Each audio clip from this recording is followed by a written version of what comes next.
Hello everyone, 2024 April 30 നടന്നിട്ടുള്ള ഒരു common exam ഉണ്ടായിരുന്നു. ട്രേഡ്സ്മാനും ഇലക്ട്രീഷ്യനും ഒക്കെ ആയിട്ടുള്ള ഒരു കോമൺ എക്സാം ഉണ്ടായിരുന്നു. അതിൽ ആനിമൽ ഹസ്ബൻഡറി ഡിപ്പാർട്ട്മെൻറ്റ് തിരുവനന്തപുരം ഇലക്ട്രീഷ്യൻ്റെ ഷോർട്ട് ലിസ്റ്റ് വന്നിട്ടുണ്ട്. നമുക്ക് അതിൻ്റെ ഡീറ്റെയിൽസ് നോക്കാം.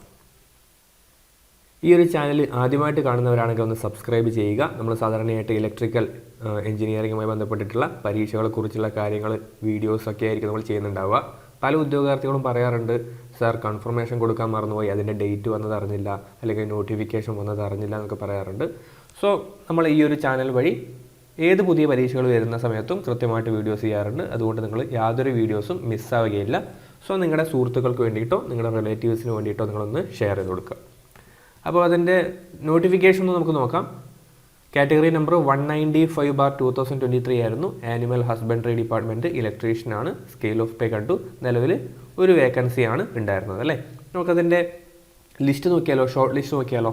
യെസ്, ഷോർട്ട് ലിസ്റ്റ് നോക്കുന്ന സമയത്ത് നിങ്ങൾക്ക് കാണാം, it is the probability list containing the register numbers of candidate who are found provisionally eligible to be included in rank list subjected to the verification of the original document. നിങ്ങളോട് document upload ചെയ്യാൻ വേണ്ടി പറഞ്ഞിട്ടുണ്ടാവും നിങ്ങളുടെ PSCയുടെ പ്രൊഫൈലിലേക്ക്. അപ്പോൾ അതിൻ്റെ ഭാഗമായിട്ടാണ് ഈ ഒരു ലിസ്റ്റ് ഇട്ടിട്ടുള്ളത്.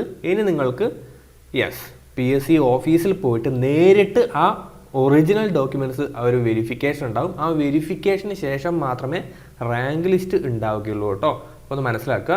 അതുകൊണ്ട് തന്നെ ഈ ലിസ്റ്റിൽ വന്നതുകൊണ്ട് ജോലി ഉറപ്പാണ് എന്നല്ല, ഇത് ഒരു പ്രൊവിഷണൽ ലിസ്റ്റാണ് അല്ലേ, ഒരു പ്രോബബിലിറ്റി ലിസ്റ്റാണ്. ഓക്കെ, സോ ഇതിന് ശേഷം ഡോക്യുമെൻ്റ് വെരിഫിക്കേഷന് ശേഷം മാത്രമായിരിക്കും അതിൻ്റെ ഫൈനൽ റാങ്ക് ലിസ്റ്റ് ഉണ്ടാവുമെന്ന് മനസ്സിലാക്കുക. 30/4/2024 ആ ഒരു പരീക്ഷ നടന്നത്. നിലവിൽ എത്ര പേരുണ്ട് മെയിൻ ലിസ്റ്റിൽ?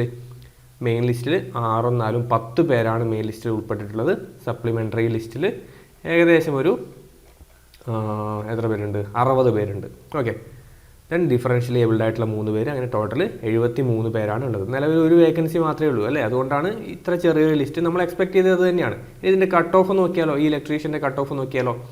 യെസ്, 82.67. ഒരു വലിയ കട്ട് ഓഫ് ഈ ഒരു പരീക്ഷകൾക്ക് വരാറുണ്ട്, സ്വാഭാവികമാണ് അല്ലേ. ഇത് എങ്ങനെ 82 ആയത്? കാരണം പരീക്ഷയിൽ 4 ചോദ്യങ്ങൾ ഡിലീറ്റഡ് ആണ് അല്ലേ. 4 ചോദ്യങ്ങൾ ഡിലീറ്റഡ് ആണ്. ഇപ്പം ഈ ഒരു പരീക്ഷ 96 നടന്നത്. അപ്പോൾ 96 കട്ട് ഓഫാണ് 82.67. സാധാരണ 80ഉം 85ഉം ഒക്കെ കട്ട് ഓഫുകൾ വരാറുണ്ട് ഇതേപോലെയുള്ള ഇലക്ട്രീഷ്യൻ പരീക്ഷകൾക്ക്. ചെറിയ ലിസ്റ്റുകളാണെങ്കിൽ ഇത്ര വലിയ കട്ട് ഓഫുകളൊക്കെ വരാറുണ്ട്. സോ ഷോർട്ട് ലിസ്റ്റിൽ ഉൾപ്പെട്ടവർക്കൊക്കെ കൺഗ്രാജുലേഷൻ. ഇനി എന്ത് ചെയ്യുക, നിങ്ങൾക്ക് ഡോക്യുമെൻ്റ് വെരിഫിക്കേഷനായിട്ടുള്ള ഡേറ്റ് കാര്യങ്ങളൊക്കെ വരും. അപ്പോൾ PSC ഓഫീസിൽ നേരിട്ട് പോയി ഹാജരാകുക. അതിനുശേഷം കുറച്ച് ആഴ്ചകൾക്കകം അതിൻ്റെ റാങ്ക് ലിസ്റ്റ് കൂടി പബ്ലിഷ് ചെയ്യുന്നതായിരിക്കും കേട്ടോ. അപ്പോൾ ഇത്ര മാത്രമേ ഉള്ളൂ. വീഡിയോ ലൈക്ക് ചെയ്യുക. ഈ ഒരു പരീക്ഷയായിട്ടുള്ള നിങ്ങളുടെ സുഹൃത്തുക്കൾക്ക് വേണ്ടിയിട്ടൊന്ന് ഷെയർ ചെയ്ത് കൊടുക്കുക. അപ്പോൾ ഇതുമായി ബന്ധപ്പെട്ടിട്ട് ബാക്കി 2 പരീക്ഷകൾ കൂടി ഉണ്ടായിരുന്നില്ലേ?